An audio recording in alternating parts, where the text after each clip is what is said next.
What's your favorite part about being involved in the project? And why should fans tune into this on May 7th? Yeah, well, it was neat to be able to be a part of something new last year.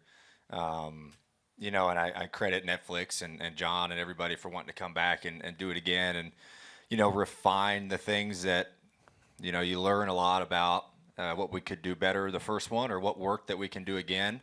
Um, and it is a little bit different, right? We're used to cameras being around and stuff, but it's when we're doing our job and we're really comfortable with that. But when they're in your home, you kind of have to adjust, but you just realize like just be yourself, and just live your life. And there's just a camera on you. There's a couple things you're like, maybe don't go full on uh, about yourself. But I just thought it was neat, and like John said, I think it's always like, how do you give people more access to these athletes, no matter what sport they're in? Everyone always wants more and more. It's not just what they see on TV. It's how do you actually show that these athletes are just people, and they just do a unique job on the weekends. And I think that relatability fans really grasp. Because right, they can't relate to what we do because they don't do it. I can't relate to you know, a guy working the stock market because I don't know anything about the stock market,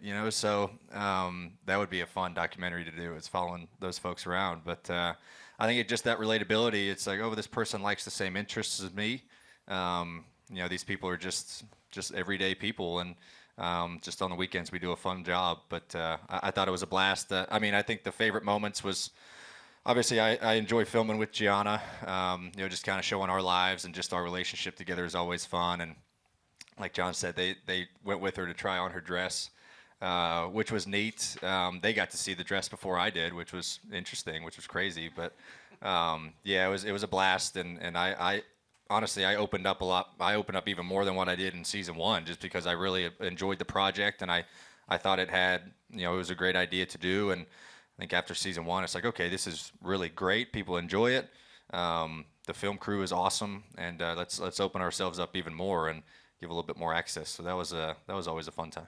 Bob Hawkers, Fox Sports. I have two. The first, both for Ryan. The first, was there anything that you felt from the first series that resonated with fans that you didn't think would resonate with fans? Did they talk to you about stuff that you're like, oh, I didn't think they care about that? Um, a couple things. I feel like, like John said earlier, it highlights the highs and the lows of our sport, and that stuff's raw and it's real. And I think fans can relate to that. Like, there's ups and downs in everyone's lives, and how does it affect you? How does this person deal with the stress of their job? How do they deal with the hard times? I had a lot of people relate, like, hey, I kind of deal with the rough stuff a similar way, and I think people enjoy that because it's hard to sometimes people feel like they're on an island when things are down. And so it's neat to see someone who maybe they're a fan of kind of, hey, they go through the same stuff, and it's hard for them as well, and they can relate to that.